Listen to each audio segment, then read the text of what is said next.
রাধে এই মধুর কৃষ্ণ নামে একদিন তো আমার প্রেম হলো না। এই জগতে না জানে আমি কত জন্ম জন্মান্তরের অপরাধী, যে নামের গুণে শিলা ভাসে সোলা ডুবে যায়, কত পাষাণ পাষাণী গলিত হয়ে যায়। কিন্তু এই মধুর কৃষ্ণ নামে একদিন তো আমার প্রেম হলো না। এই নামে একদিন আমার পাষাণ হৃদয় তো গলিত হলো না। না জানে আমি কত জন্ম জন্মান্তরের অপরাধী ভাই। প্রেম হবে কেমন করে? আস্তে, কারণ আমি তো এখনো প্রেম রাজ্যেই তো প্রবেশ করতে পারিনি। প্রেম রাজ্যটা কেমন? ও মায়েরা, কথাগুলো ভালো করে শুনে যাও। এখনো আমি মায়া ঘুমে অচৈতন্য হয়ে পড়ে আছি, প্রেম রাজ্যে প্রবেশ করতে পারিনি। মায়া ঘুম কোন ঘুম? এ জাগতিক জগতে দিন রাত দুটোই আছে নাকি? সারাদিন আমরা কাজ কর্ম করি, ব্যবসা বাণিজ্য চাকরি বাকরি যে যার কর্ম করেন না কেন করি, রাত্রের বেলা সবাই বিশ্রামে যায়, শুয়ে থাকি, ঘুমায়ে থাকি। এই ঘুমের নামই কি মায়া ঘুম?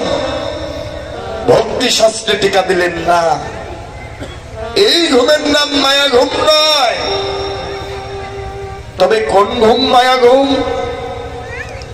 84 লক্ষ জনি ভ্রমণ করে সাদের মানব জন্ম পেয়েছি,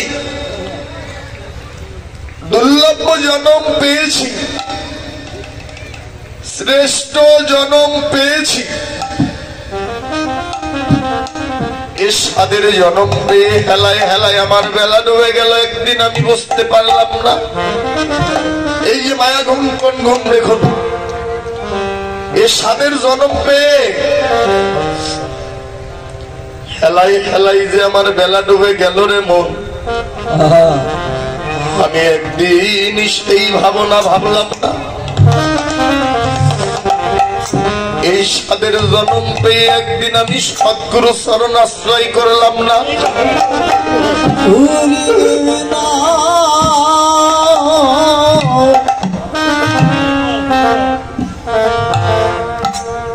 আমি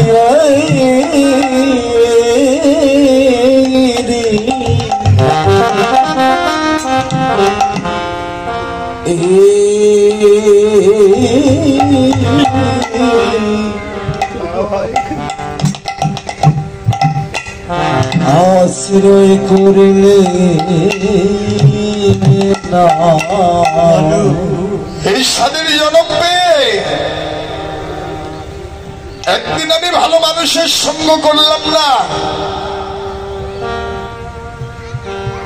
এই সাদের মানব জন্ম পেয়ে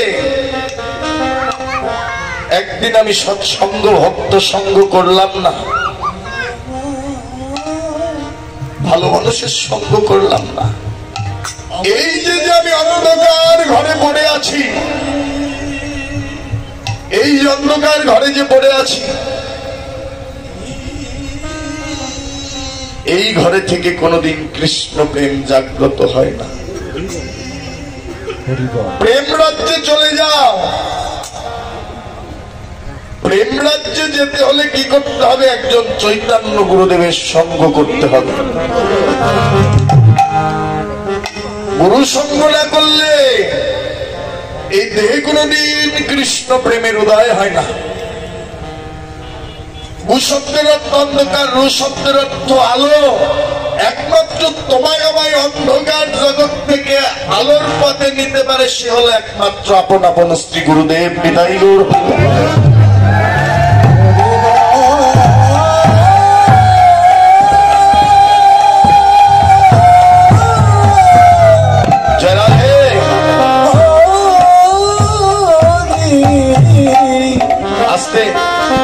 তাই মা বাবা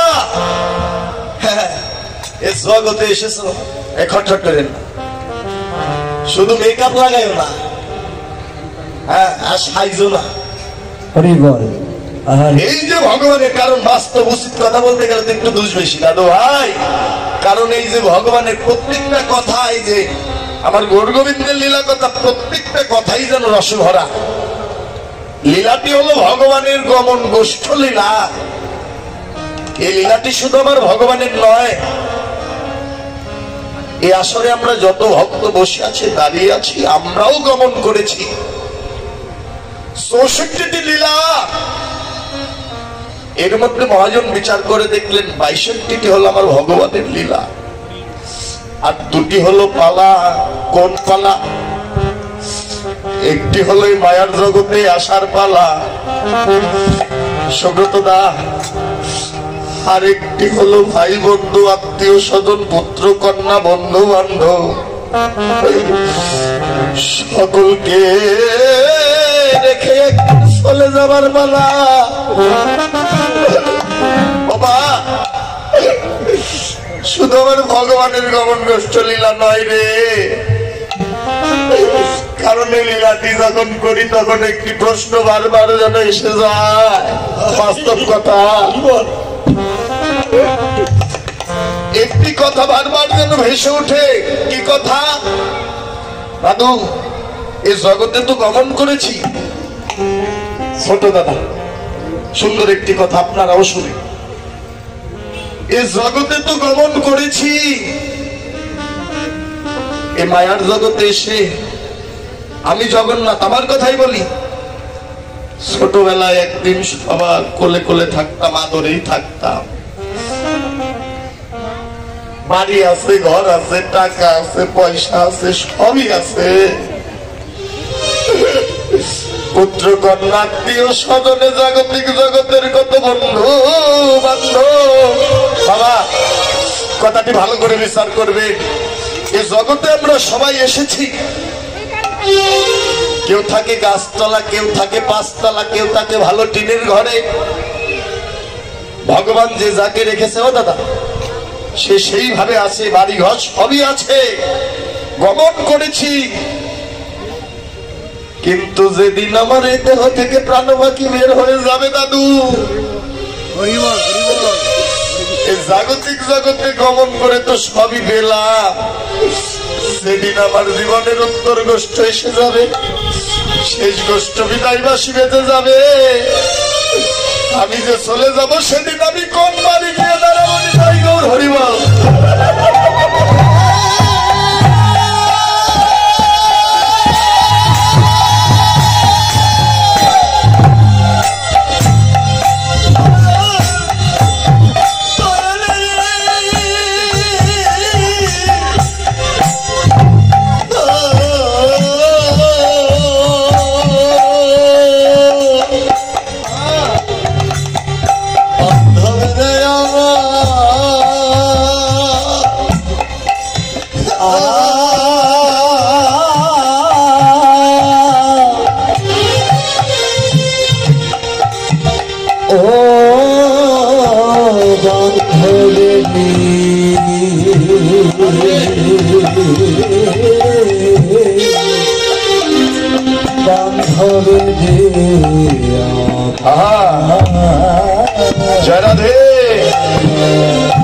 বাড়িঘর সবই আছে, কিন্তু যেদিন গমনের পর তো আমার যেতে হবে, ফিরতে হবে, এসেছি, যেদিন আমার বিদায়বাসী বেজে যাবে দাদু ভাই, মা বাবা, যেদিন বাসি বেজে যাবে, সেদিন যে চলে যাব, সেদিন কোন বাড়ি গিয়ে দাঁড়াবো? যাবো যে সেই জায়গাটিকে আমি ঠিক করেছি। এই যে সাধু সঙ্গ, ভক্ত সঙ্গ করতে হয় কেন? কথাটি ভালো করে লক্ষ্য করো। আস্তে, সঙ্গ করতে করতে হয় সৎসঙ্গ, সৎসঙ্গ করতে করতে হয় ভক্ত সঙ্গ, আর এমন সাধুগুরু বৈষ্ণবের সঙ্গ, ভক্ত সঙ্গ করতে করতেই যেন হয় আমার গুরু গোবিন্দের সঙ্গ। রাধে রাধে।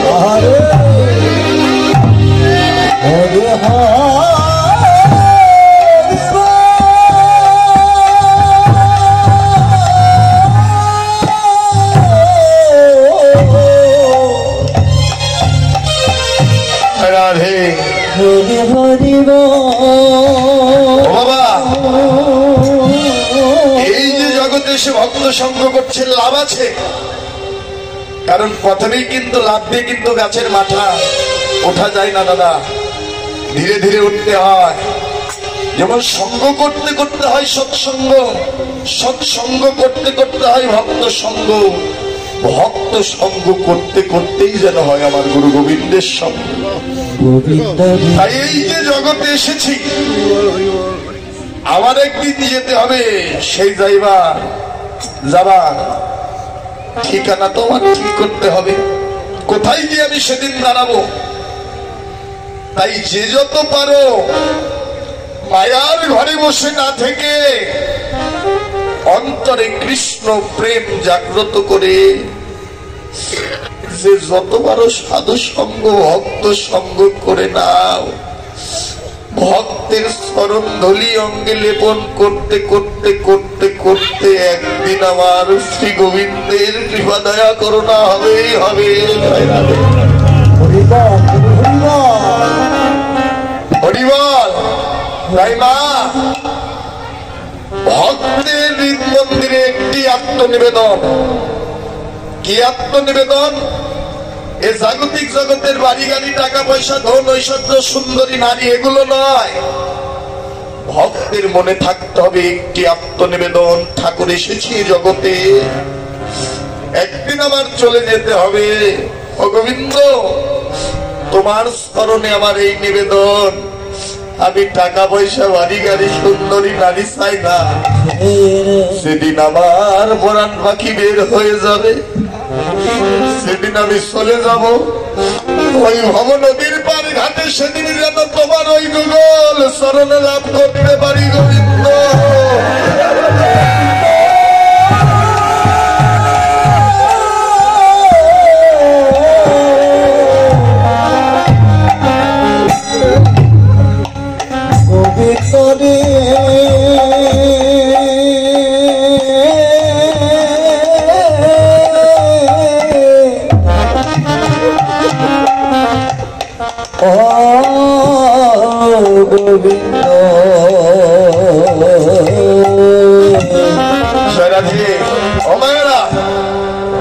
ভক্তের মন্দির আত্মনিবেদন থাকতে হবে। শেষের দিনে বান্ধব আমি যেন তোমার ওই যুগল চরণখানা লাভ করতে পারি। তাই যদি ভালোবাসতে হয়, সম্বন্ধ যদি করতে হয়, আমার গৌর হরির সঙ্গে করে না।